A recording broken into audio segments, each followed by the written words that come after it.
Hi, welcome to A Foreigner in the Philippines. Help! We're under attack from Balikbayan boxes.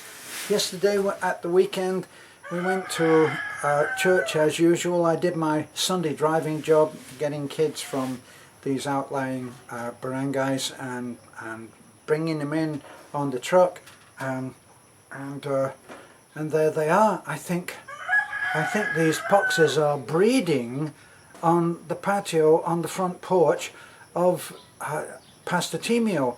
Like, there's 7 boxes there. Mr. and Mrs. O, what are you doing to us? I'm just joking. Mr. and Mrs. O struck again. They sent 7 boxes. Can you imagine the work that goes into making up 7 boxes? These 2 people are demon packers. They don't pack things loosely. You can't shake a box and find out what's in it. You can't pick them up. One of them I thought was full of lead, and it turns out that it's full of notebooks and stuff like that. All stuff that will be so valuable and so appreciated by the people that can't afford to have this kind of thing. I know that it seems really it just doesn't seem possible, does it, that someone can't afford a notebook. I understand it because Beth and I were in a position when we were on Cebu, when we first met. The US, and well, I think it's most governments, when they're paying someone a pension, they want to make sure that that pension is being received by the person that it should be paid to. And often pensions, by definition, are being paid to old farts like me. And are we still breathing? Do we still have a pulse? Hold on a minute, I'll just check, okay? Yes, I'm still pulsing.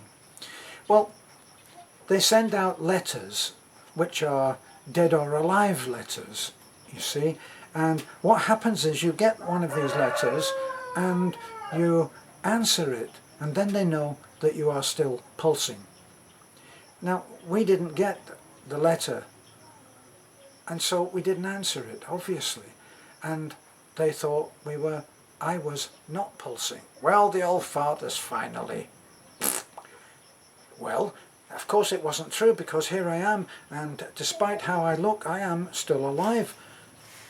My pension from the US was stopped, so we've got this very meagre pension that I get from my time in the UK, and that's all that we had to live on. So we were down to very little money by the end of the month, and it took months to get that pension back on. So do I understand how people can be so broke that they can't afford these very modest things like pencils and notebooks? That's what the children are lacking.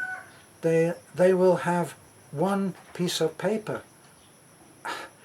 Beth will show this in her everyday way of doing things. If we get a payment of some kind through, say, Western Union. Western Union shall say, well, it's in your name, can you go and get it? And I say to her, can you write down the MTCN number, the code number that you need in order to be able to pick it up? And what she'll do is, she'll write it down on that. I say, haven't you got a piece of paper? I could lose this on the way in. This is how economic people have to think about notepaper. They don't waste it. They don't write it on something that's as big as this with 1 number right in the middle and then throw the piece of paper away. So people are broke. And Mr. and Mrs. O understand this, and they've sent loads of notepaper, of notebooks. And we'll give those notebooks out.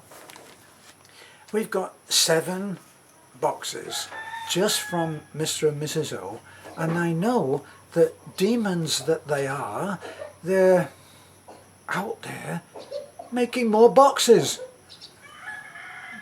And that's only Mr. and Mrs. O. So we have more than probably 12, I've said this before, possibly 15 boxes to give out at Christmas. So are we going to be able to do it? Oh yes we are. We're going to travel around, and we did this with the mattresses very recently, and we found yet another barangay out there that we can give stuff to. In fact, this, and I always say that we never know how these videos are going to go. When we go out on the road, we never know quite what we're going to find. And when you walk into someone's house and you're welcome, well, it's the Philippines. People living in wretched conditions are not ashamed of what they have. They are, as we often say about us, we're working with what we've got. And that's what they are doing too. So a dirt floor, giving the derivation of that phrase, oh yeah, well, they're dirt poor. That phrase came from when people were so poor in the US that they had dirt on the floor. It was a dirt floor. Pastor Gilbert, his house, Pastor Gilbert and Bewley and their 3 children were living in a house that was falling down, and it had a dirt floor. This is not, it's not one of those things where people, these are unusually poor people. No, it's a fairly common thing. They sweep a dirt floor in their home. And that's the reality. Like when we went round, we found something that has been haunting me ever since, an image that has been haunting me. We gave from Sandman Steve, who had this brilliant, compassionate, wonderful, generous idea of giving mattresses out. I have to admit that I thought, giving a mattress out, I couldn't imagine myself walking up to a house and saying, oh, would you like to have this mattress? I thought they'd say, are you insane? Of course they didn't. They said, wow, thank you, salamat. And that's what we've been doing. And we went in this particular case giving out stuff that we'd received from Sandman, mattresses. We walked into this tiny house that was no bigger than, like someone said, like a place for for chickens. And it's a blind man living in there. Beth said, as according to the neighbours, he is half blind. He looked like a blind man to me. So we walked in, and it's just like a tiny little cell with a bed.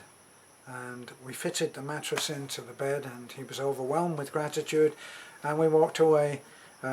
He's feeling a lot better. I'm feeling that I'm haunted by this image. And somehow we've got to get a house for that man. It'll be a tiny house, but it will be new, and it will be comfortable, and it will be safe, secure, and dry from the rain. So back to our Balikbayan box attack from Mr. and Mrs. O, who are now actually famous for their sheer numbers of boxes that they've sent. Mr. and Mrs. O, thank you so much. So back to the whole thing now. We've opened one box which we showed in the video, and that was the one that Mr. and Mrs. O said was for our family.